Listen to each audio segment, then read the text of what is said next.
This next episode that you're about to hear is not typical of my show. However, it is an interesting story, but I wanted to tell you in advance that some of this is very hard to hear. Are you ready to think big and act bold? Then you are in the right place. This is Innovative Entrepreneurs, a podcast that will bring you the stories, insights, and tips from some of the most successful and innovative entrepreneurs in the world.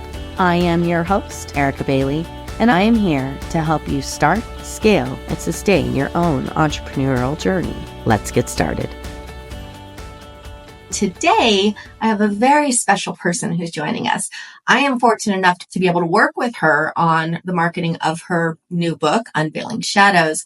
We're going to talk about that a little bit later, but Kimberly Mosby is not only my friend, but she's also a badass.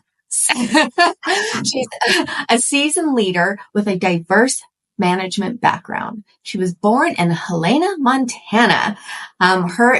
Her journey really embodies, resilience and adaptability. I trip over my tongue all the time. My listeners know that. Graduating from East High School, she earned cum laude honors from the University of Phoenix in business management and business administration. What's funny is we both went there. I'm just wondering if it was the same time.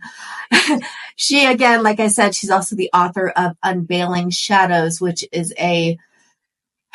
I'm going to use the word heartbreaking personal odyssey through coercive control. This is a compelling book that delves into her personal experience with manipulation and resilience. We're going to start with, though. Hi, Kim. Hi, Kimberly. Thank you for having me on your show. Oh, it's my pleasure. My pleasure. So, talk to me. When did you decide you wanted to be an entrepreneur? So tell us actually about your business first, real quick. I own Gateway Title. It's a title insurance company, and I've owned that for about 14 years. And the reason that I opened it is because I worked for First American, and I was in their top 10 of producers. So basically, I was a cash cow for them. Mm-hmm. And they took the top 10 producers to lunch and asked us to split a salad and gave me a paperweight for being in the top 10. And I was like, no. And then the market cash cow. Yeah, I was a cash cow. And then obviously the credit crisis happened. And I decided at that point, if I continued to work for First American, that I would probably end up being bankrupt. So I decided to start asking the clientele that I had built up while I was working there what their thoughts were of me opening a title company.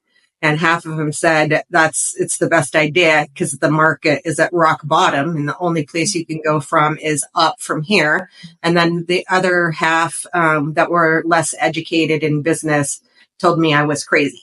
So that brought me to opening Gateway. I'm glad you listened to the first half. So that kind of explains what your why was, right? You didn't want to be that cash cow or work under corporate overlords. You knew that you had the ability to do this, that you were good at it. And going off on your own it sounds like the best decision you've ever made. Yeah, I wanted it more than I was afraid of it. So do you feel that women are still struggling with having the ability to grow within a company or within or building their own business even? Do you feel like we're still struggling with that? I do. I feel like we could get a lot better, but I also feel like some social conditioning has to be reconditioned on women's self-confidence and how we have been shamed a lot in the past and objectified. And yeah, I think that we need to support each other in our growth and be proud of one another for becoming entrepreneurs and business. So yeah. I like your word social conditioning. Yeah. Can you expand on that? I get it, but yeah, social conditioning has happened forever. and like take women's voting rights, for instance. We didn't have the right to vote until after men. And I feel we are equal to men. We both have something to contribute. I'm not a man hater. But I know that there are gentle men out there that will step up and support women. And we need to see more of that. So we need to recondition ourselves as a society through positive affluence, I feel like, instead of shaming, degrading. Lifting each other up is the answer, Lifting right? each other up instead of tearing each other down, kind of, like they're trying to make us side against one another when we should be joining together as a community just of people. Mm-hmm. So I believe that there's enough for everybody, and there's too many people out there who are so worried about competition or want to take the competition down. And I don't know. I don't understand why people would want to take that route, especially, like I said, I believe there's enough for everybody. Do you? absolutely. Yeah, you following what I'm saying there? Yes. There's always enough to go around. There is.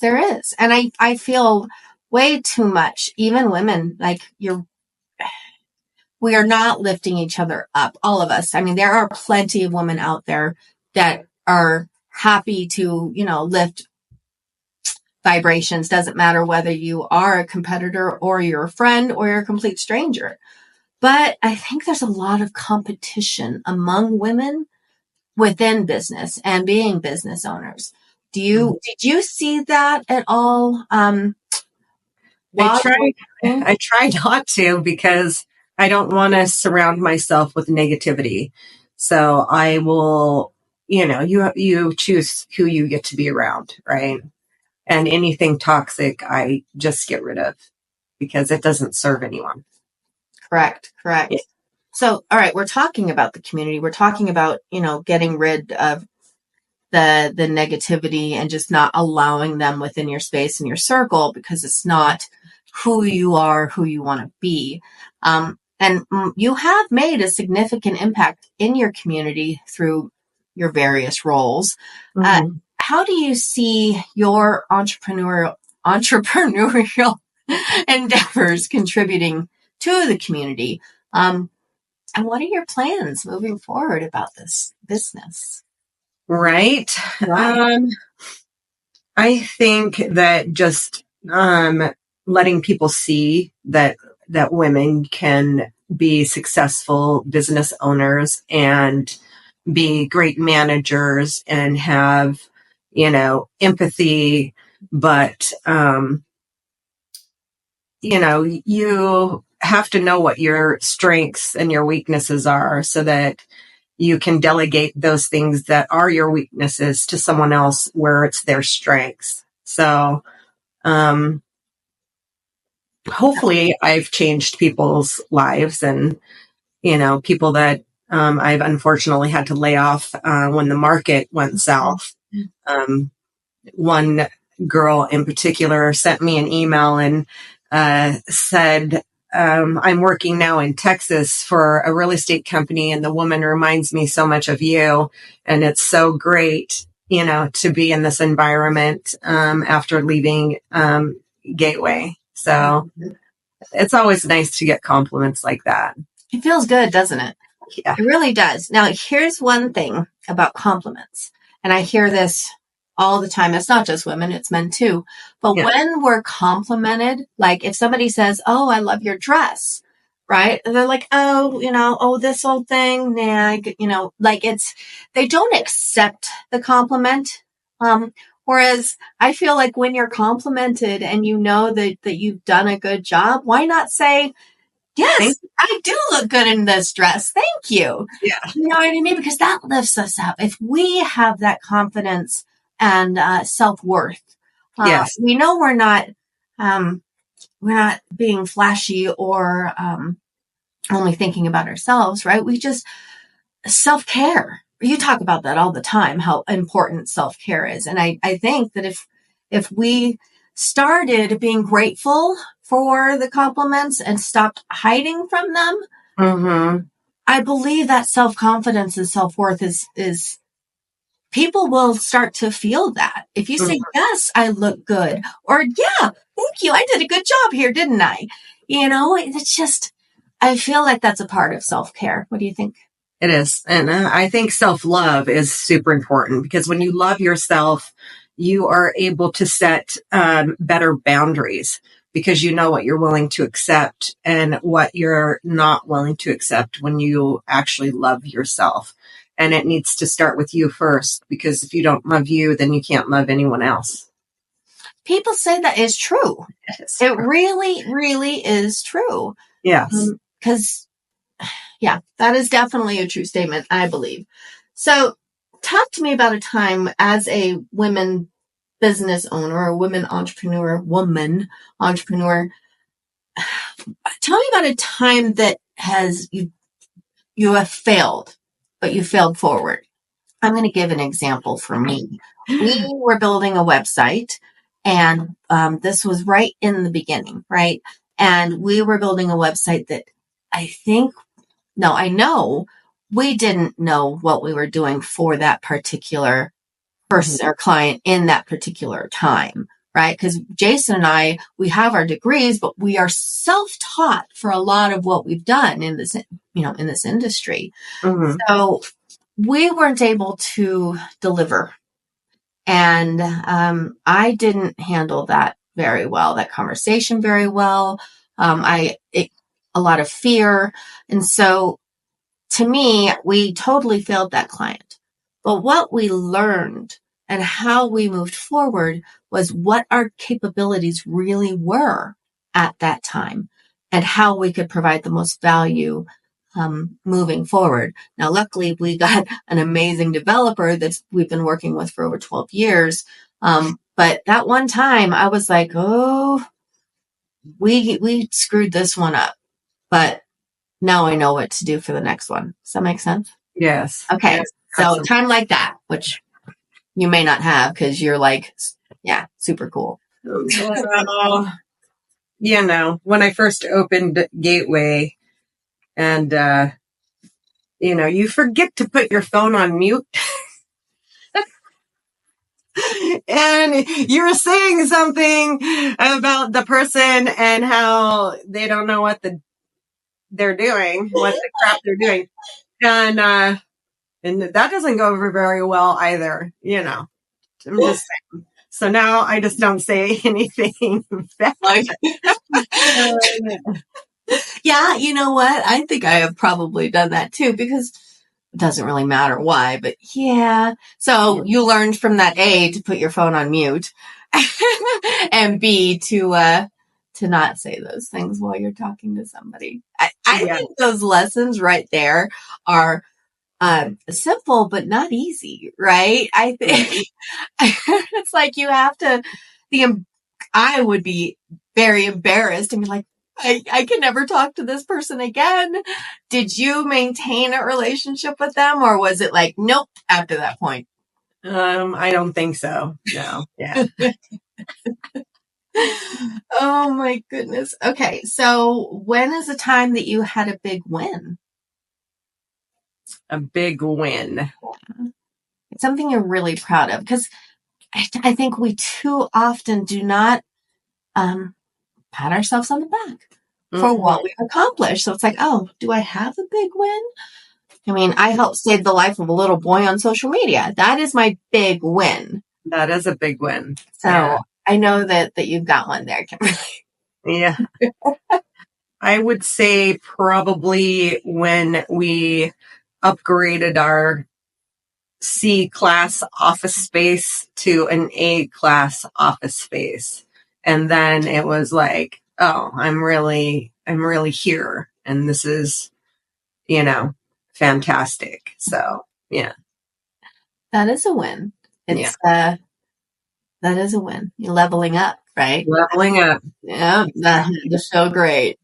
All right, let's get through. All right. So now we're going to jump into the meat and potatoes, right? Yes. Okay. So you are a new author. And your first book is called Unveiling Shadows. Why don't you tell us briefly, and then we'll get into the details, but what is this book about? My personal odyssey through coercive control and how my civil rights were being violated by my parents and children who wanted to take my assets, like take all of my hard work and put me in an insane asylum for 360 days against my will. Yeah, so let's get into that a little bit more. But first, what does the cover of your book signify? Having my freedom taken away from me, being bound, being silenced, being a subject of someone else's power. It's powerful, is really what it is. Gorgeous and powerful. Okay. It's fierce. My publisher said it's fierce. Yes. You are fierce in a way that you don't let people walk over you. Yes. Not anymore. All right. So first, let's kind of get into the book a little bit. So can you help explain to our listeners what coercive control is? Coercive control is a form of manipulation where they try to make you feel something about yourself that's really not true. Like if you've ever been told, don't you think you're delusional? Or do you think you're deteriorating? Or don't you think you're being paranoid? Those are all forms of manipulation that they try to push on you to make you think that you really are losing your mental, ability. And I don't like to be told what to do.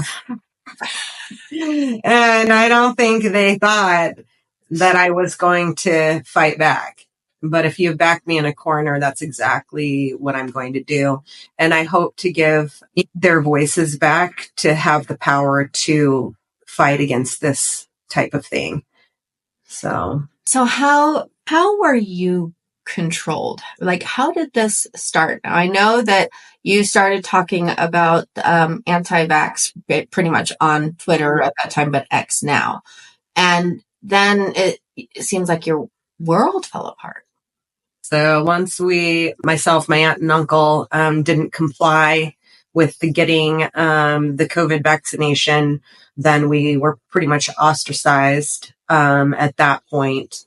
We got in arguments about it over dinner, and we had to stop talking about it. And then I think my two children were telling my parents, well, they were telling them lies. So then they called the medical crisis outreach team to have me watched by all of my neighbors, which is basically gang stalking. I think that now after I'm in therapy and my therapist asked if I call her my ex-mom now was a narcissist, then that brought a whole new meaning to that control, right? Because these people didn't help me get to where I'm at today. They are, whenever I asked them to do something because they worked for me, were completely disrespectful.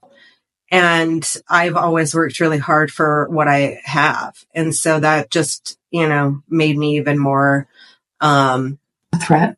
I just was like, this is not going to happen. So they're no longer with Gateway. Luke is temporarily, but he moved to Arizona. So I have a lot less anxiety now going into the office, knowing that my own two children tried to bury me. So, and strip me of my assets. If you watch a movie called I Care a Lot, I don't know if anybody has seen that, but if you watch that one, if you watch the movie I Care a Lot and you watch the program, which is on Netflix, the program basically was what they were trying to do to me as a 52-year-old woman. in the program, those girls were teenagers, but they were also told lies about their children to get them into this institution, while the parents were paying like $75,000 for each. Right. So it all leads back to the money, which is kind of like a Synanon style program, like Delancey Street, like the Other Side Academy, where they do that stuff to you. It's called community therapeutic approach is what it's called, where they try to make you submissive and control you and manipulate you and basically fearmonger you into getting you to do what they want you to do. I'm seriously like scribbling a ton of notes here. Mm-hmm. Okay, so what is gang stalking? Gang stalking is a group of people that could be paid. I downloaded an app on my phone that's called Stalking App. And they don't even have to be paid. In the state of Utah, you could go to your bishop or have a meeting at the church in their secret society and tell lies about you there, which is defamation of character, which they also did to me. And they'll just do it for free. They don't have to, if they're told all of these lies and they're not coming and talking to you or asking you the truth, then yeah. Some of the things you're saying, what did you call it? You could look up Lockheed Martin. They have the biggest gang stalking operation. It sounds like almost like a cult or Scientology, where they're literally monitoring you and manipulating you to fear of leaving, or that. I just watched a show. What was it called? It was a cult leader, and I'll have to look it up and put it in the notes. And it ended up killing, he poisoned, or actually he influenced people to poison themselves. And over 300 people were laying there all over the ground at this, his temple or his, the community he's built. So they drank the Kool-Aid. Yes, that one. That's what I'm hearing here, or Scientology, where if you try to leave, or they will follow you and manipulate you and take pictures of you. Mm-hmm. Is that what you experienced? Am I kind of on the right track there? Yes, absolutely. And it's if I didn't have the mental fortitude or the financial means to fight it, I wouldn't be here today. Why do you say that? Well, because that's what they do. They try to break you down mentally so they can institutionalize you and then strip your assets. Let's talk about the institutionalized part and the attempt to strip your assets. All right. So what happened there? So I have super wealthy parents that are very highly politically connected, and they were able to get their commissioner friend to have a petition drawn up in the courts to have me put away for 360 days in an insane asylum against my will. When I went to the first hearing, the judge looked at me and said, well, you're obviously not here for mental issues. You're here for drug addiction. And I looked at the judge and I said, I guess.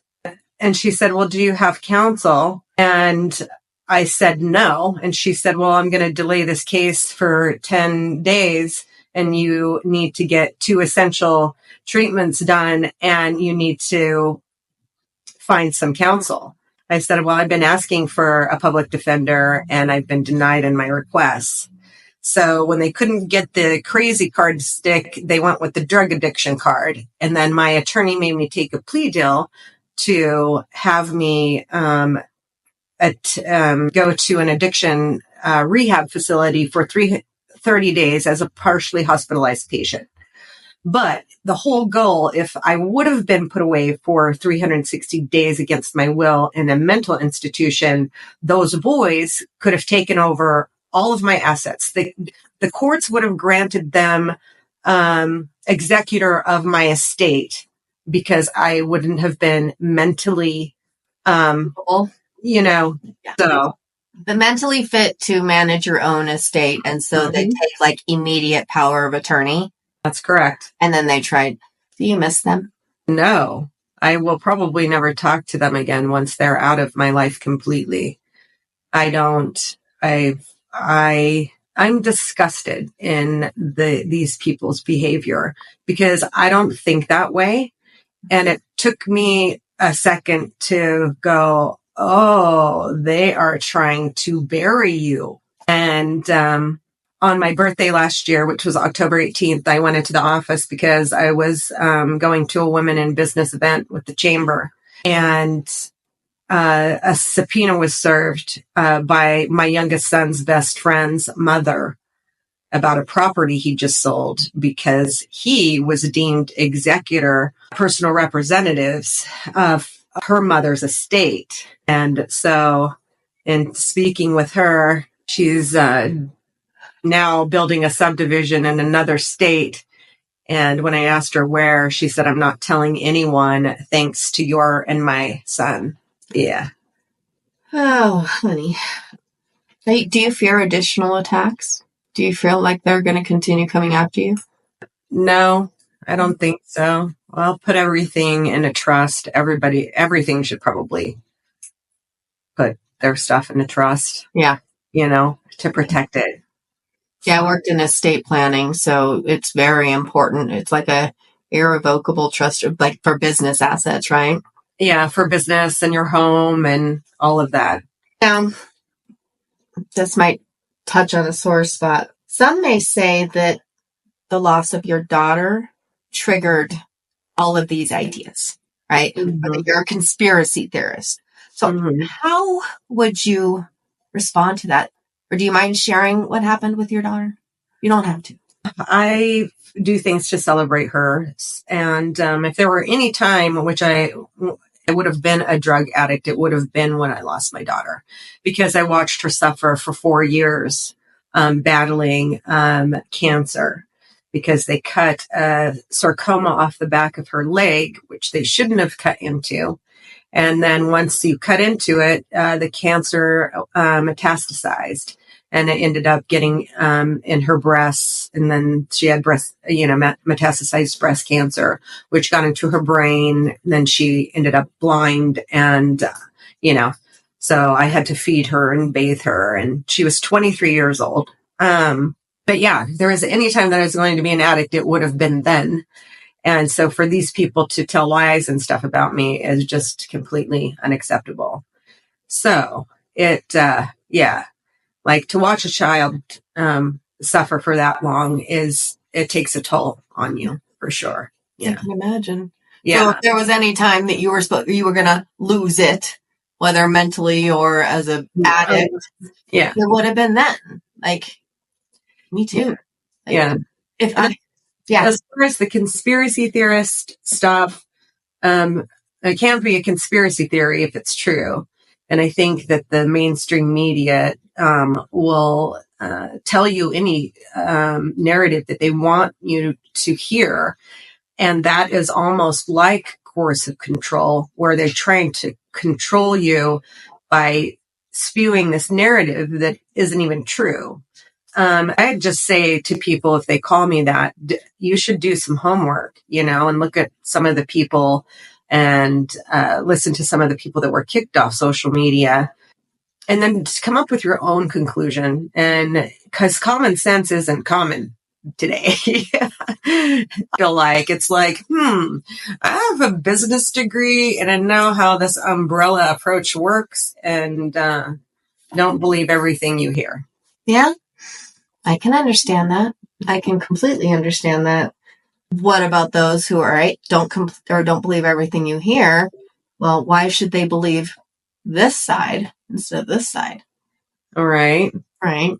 Need to meet in the middle, because haven't been doing divide and conquer, for just a short amount of time in history. They've used divide and conquer throughout every single war there is. Yeah.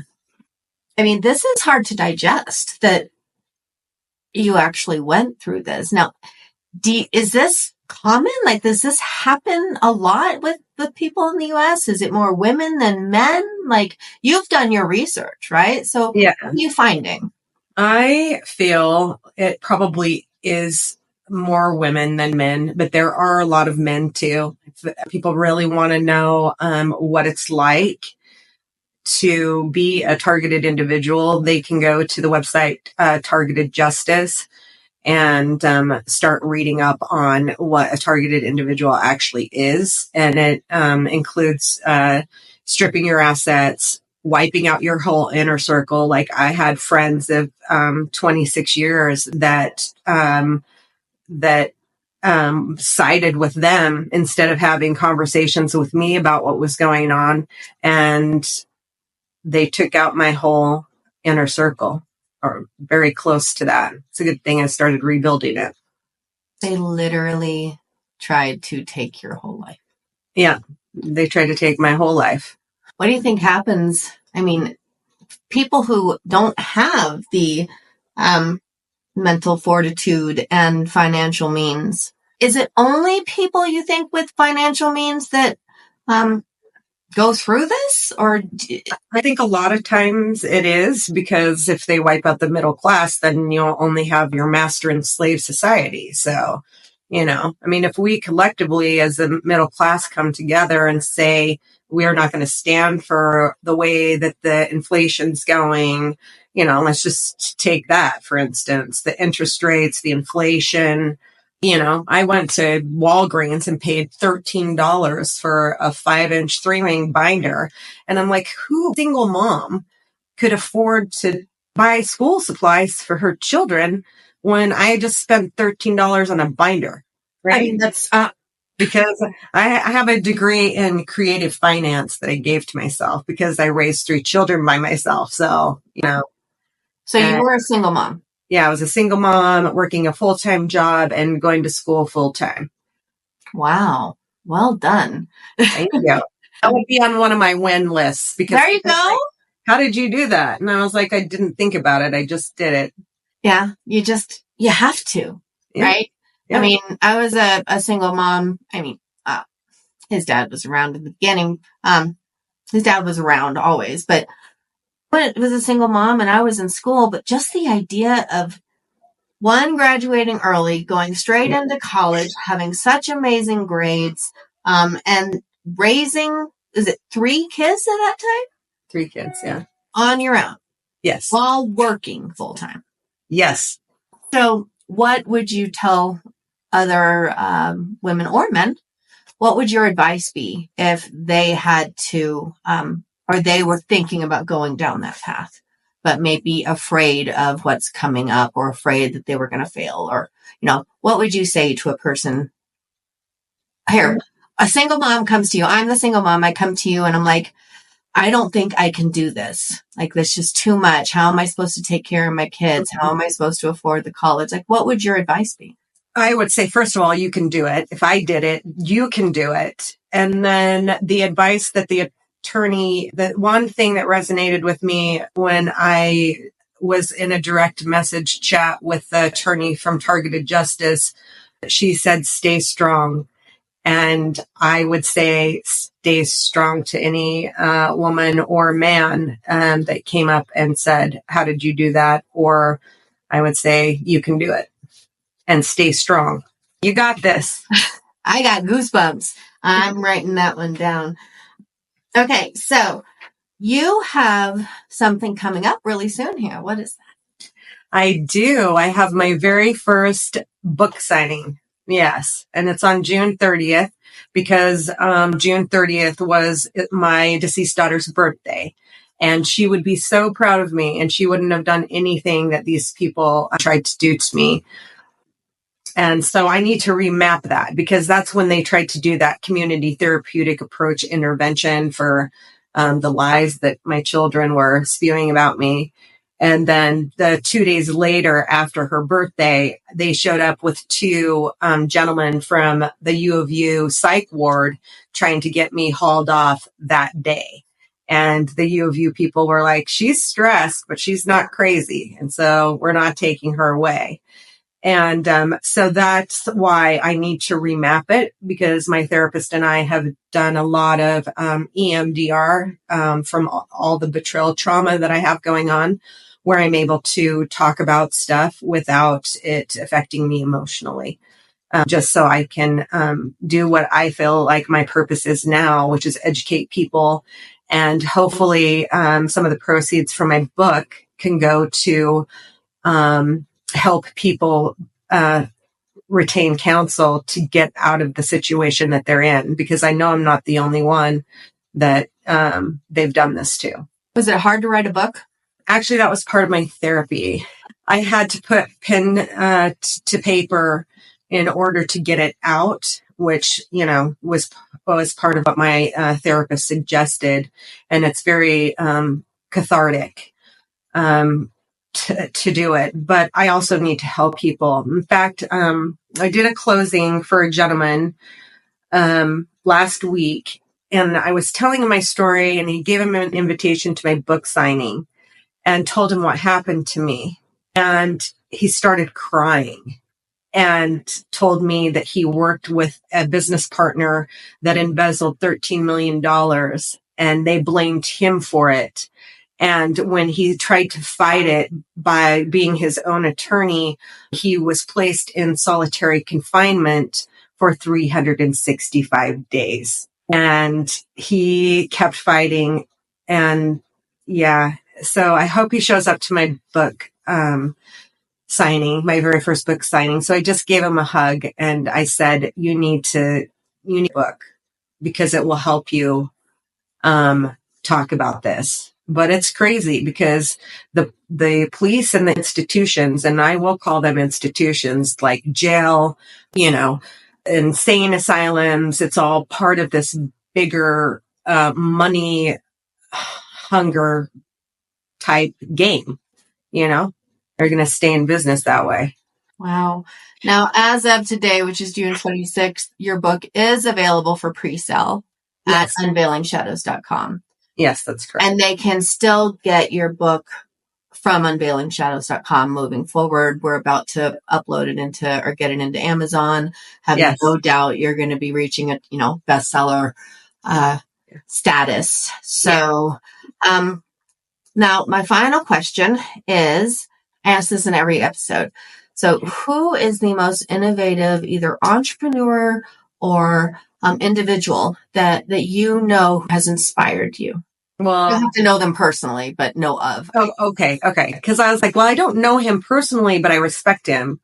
And I would say that's probably Elon Musk. Okay. And the reason I say that is because he actually purchased Twitter to make it X, to have an open free speech platform when our government was trying to take away free speech by controlling the narrative.